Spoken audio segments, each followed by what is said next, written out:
Summer vacations खत्म हो गए और कुछ महान बच्चे जरूर ऐसे होंगे जिन्होंने इन 40 दिनों में बुक को खोल के ही नहीं देखा होगा। कुछ बच्चे सोच रहे हैं अरे अभी तो सेशन शुरू हुआ है, आराम से कर लेंगे।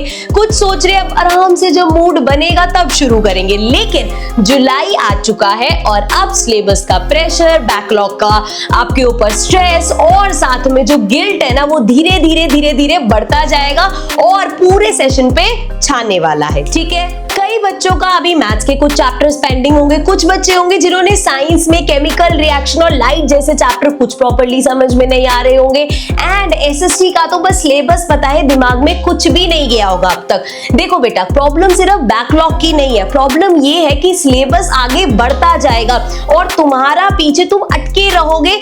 आगे टीचर्स कराती जाएंगे, तुम्हें पीछे ही क्लियर नहीं होगा, बस तुम यहीं पे खींचातानी में लगे रहोगे, ना पीछे का क्लियर कर पाओगे ना आगे कुछ समझ पाओगे। तो इसीलिए ध्यान से ये टाइम यूटिलाइज करो और अपना जो अभी तक का बैकलॉग है उसको क्लियर कर लो ताकि आगे टीचर्स के साथ चल पाओ। देखो 10th क्लास ना एक रेस है, सिंपल सी बात है, एक टफ रेस है, सबको पता है। लेकिन अगर तुम स्टार्ट ही इतना लेट करोगे तो ऑब्वियसली लाइन से पीछे ही रहोगे। सो ये टाइम है जब तुम्हें स्टार्ट कर देना चाहिए। इससे ज्यादा लेट करोगे ना तो तुम नवंबर में बैठ के बहुत रिग्रेट करने वाले हो और नवंबर तक ना बेटा जो अभी तुम्हारा स्ट्रेस है वो डबल ट्रिपल हो जाएगा। तब ये बैकलॉग वगैरह क्लियर करना, इतना बैकलॉग क्लियर हो जाएगा, मतलब ऑलमोस्ट सारा सिलेबस तुम्हारा बैकलॉग में ही चल रहा होगा। So this is the time कि तुम इस रेस में अगर अभी तक स्टार्ट नहीं किया तो बाकी बच्चों को और टीचर्स को कैच कर सकते हो। सो एक सॉलिड प्लान बनाते हैं, आओ मेरे साथ। सो अब बैकलॉग को क्लियर करने के लिए और नए सिलेबस को पेस देने के लिए सबसे पहला स्टेप जो हमें करना है दैट इज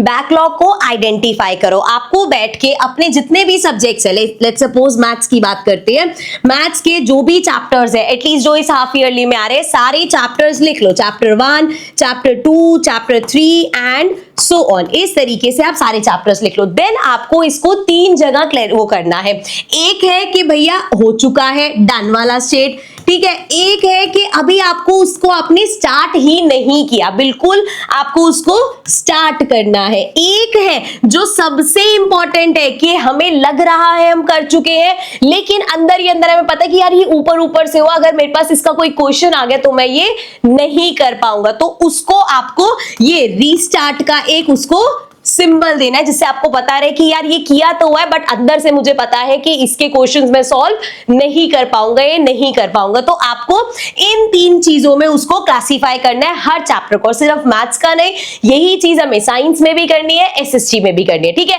हमेशा इंग्लिश हिंदी को मैं थोड़ा सा पीछे कर देती हूँ क्योंकि मुझे पता है वो बाद में वन शॉट्स देख के भी तुम आराम से कैच कर लोगे, लेकिन ये चीजें नहीं होंगी। इसलिए मैथ्स का, सिमिलरली साइंस का एंड एसएसटी का इस तरीके से आप बनाओगे एंड इस तरीके से क्लासिफाई करने के बाद आप देखोगे क्या स्टार्ट करना है, क्या आपका हो चुका है। यहां पे आपको क्लैरिटी मिल जाएगी, कहीं तो कुछ तो ऐसा होगा जो हो चुका होगा। Second and most important thing जो हम करेंगे that is 1 chapter at once. हमें एक टाइम पे एक चीज करनी है, ऐसा नहीं कि, और 1 चैप्टर एट वंस का मतलब ये नहीं है कि भैया लेके एक चैप्टर बैठे 4 दिन तक 10 दिन तक वही चल रहा है कि मैम ने कहा था 1 चैप्टर एट वंस, ऐसा नहीं है।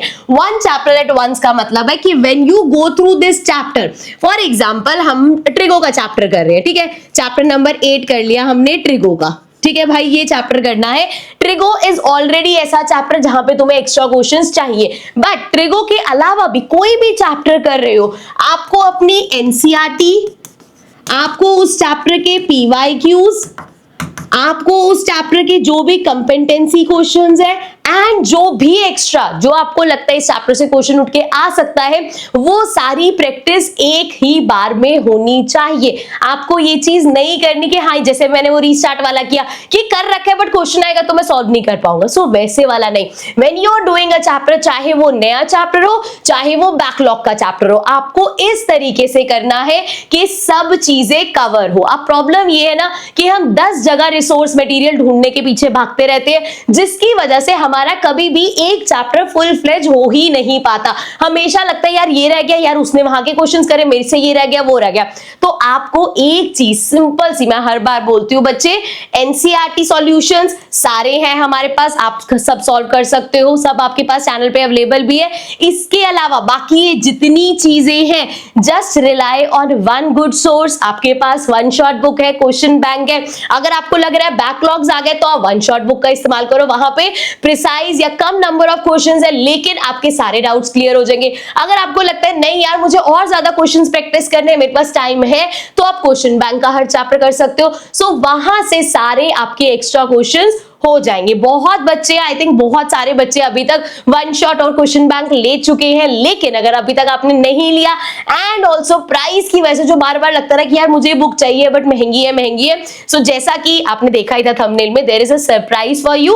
और वो सिंपल सा सरप्राइज ये है कि देखो बच्चे, बुक को हम लोगों ने अभी 30% ऑफ पे डाला हुआ है, लेकिन ओनली फॉर 2 डे, सिर्फ 2 दिन के लिए ऑफर वैलिड है कि तुम 30% ऑफ पे बुक को ले सकते हो। तो अगर तुम्हारे दिमाग में ये चल रहा ना यार अभी रहने देते, एंड में लेंगे, एंड में प्रैक्टिस के लिए रिवीजन के लिए चाहिए होगा, ऐसी गलती मत करना। वन चैप्टर एट वंस का मतलब ही यही है कि ये सब चीजें साथ लेके चलो, अदरवाइज ना वही होगा कि टिक तो सब पे लगा हुआ है, चैप्टर्स तो सारे हो गए लेकिन कोई भी क्वेश्चन सॉल्व नहीं होता। इसीलिए जब भी कोई चैप्टर कर रहे हैं we have to make sure कि एक्स्ट्रा क्वेश्चंस और जितनी भी चीजें एग्जाम में उठ के उस चैप्टर से आ सकते हैं, कंसेप्ट क्लियरिंग आपकी साथ साथ होती हुई चले। ठीक है, आगे नेक्स्ट स्टेप क्या है हमारे पास?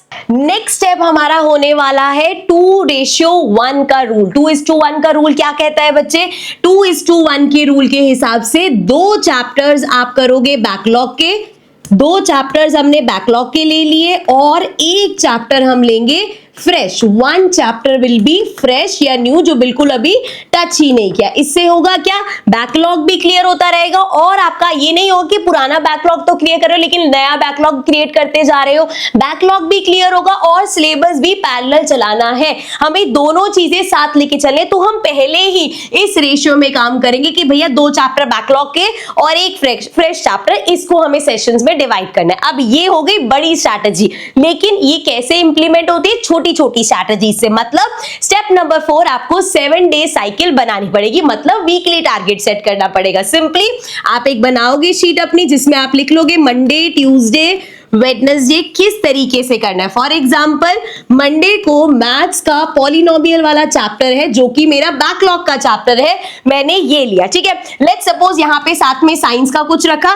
नेक्स्ट डे जब भी जैसा भी आप बनाओगे उस हिसाब से, मान लो मैथ्स आपका यहाँ आ रहा है तो आपको पता होगा यार बैकलॉग का एक चैप्टर मैं कर चुका हूं, सो यहाँ पे इधर मैं मान लो लीनियर इक्वेशन जो भी हमारा एक बैकलॉग का चैप्टर है प्लस इसके साथ में एक फ्रेश चैप्टर भी स्टार्ट कर सकता हूं या नेक्स्ट सेशन में मैं उसका फ्रेश चैप्टर। ये मत गलती करना कि बैकलॉग के पीछे पड़ गए और आगे क्लासेस में जो भी हो रहा है वो सब छोड़ते जा रहे हो, फिर से वही चीज होगी, एक विशियस सर्कल बनता जाएगा, पुराना क्लियर करते जाओगे, नए तुम्हारे लिए रेडी रहेगा। इसीलिए ध्यान रखना है कि जो वीकली टारगेट बनाओगे वो इसी तरीके से होना है कि हमारा बैकलॉग और करंट सिलेबस साथ साथ चलेगा। सो लास्ट एंड फाइनल बात कर लेते हैं कुछ सब्जेक्ट वाइज टिप्स की। जैसे अगर मैथ्स की बात करें तो मैथ्स में आजकल बच्चे जो गलती करने लगे ना, वन शॉट्स का जमाना है, आई अंडरस्टैंड, लेकिन आप सिर्फ वीडियोस देख रहे हो, आप देख रहे हो हाँ यार मैम ये ऐसे, अच्छा ये क्वेश्चन ऐसे होना है। सिर्फ वीडियोस देखने से कुछ नहीं होगा। ये एसएसटी इंग्लिश हिंदी नहीं है कि बस देख रहे हो सामने वाले को सॉल्व करते हुए, आपको इसमें प्रैक्टिस करनी पड़ेगी। और सिर्फ ये नहीं करना कि हाँ ये क्वेश्चन क्लियर हो गया, ये क्वेश्चन, कंसेप्ट को समझो,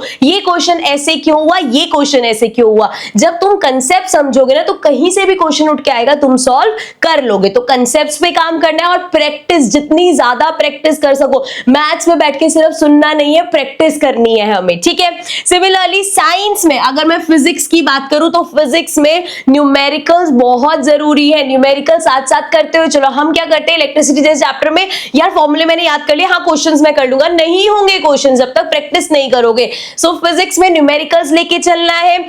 केमिस्ट्री में जो तुम्हारे रिएक्शंस है, कुछ यहाँ पे आप देखोगे कहीं कहीं पे हमें जैसे कोई एक्सपेरिमेंट दिखाना है तो उसका वो डायग्राम बनाना पड़ता है, वो साथ साथ प्रैक्टिस करना है, सिर्फ देखना नहीं है। सिमिलरली बायोलॉजी में भी डायग्राम्स हम सिर्फ देख लेते हैं कि ये लास्ट में करेंगे, नहीं, अभी जो चैप्टर चल रहा है उसके डायग्राम्स अभी प्रैक्टिस किए जाएंगे।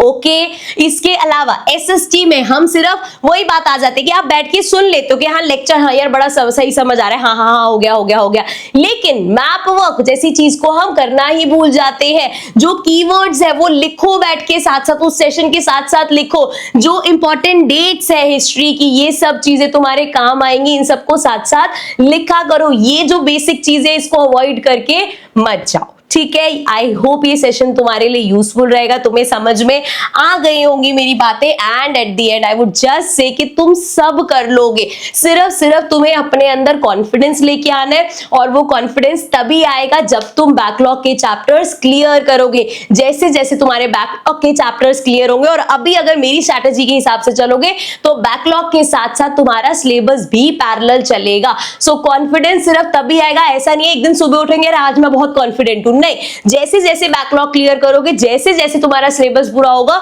कॉन्फिडेंस आता जाएगा, ठीक है। और आई कैन गारंटी यू, एक एक बच्चा जो ये वीडियो देख रहा है, आप सब कर सकते हो। आपके अंदर पोटेंशियल है, सिर्फ आपको उसको चैनलाइज करने की जरूरत है, जागने की जरूरत है और मेहनत करने की जरूरत है, ठीक है। इसी के साथ मैं सेशन को एंड करती हूँ। अगर आपको कुछ यूजफुल लगा तो अपने फ्रेंड्स के साथ भी शेयर करना। And most important, comment section में आपको मुझे बताना है क्या ट्रिगो की एक वन शॉट है जो आने वाली है, उसके अलावा क्या कोई ऐसा चैप्टर है मैथ्स का जो आपका अभी रिसेंट एग्जाम्स में आना, और जिसका देखो एनसीईआरटी के सॉल्यूशन तो सारे चैनल पे है, लेकिन अगर कुछ ऐसा है कि भैया इसका वन शॉट भी आप डाल दो लेटेस्ट, तो वो मैं कर दूंगी। मुझे कमेंट सेक्शन में आपको बताना पड़ेगा, ठीक है। I see you all in the next video.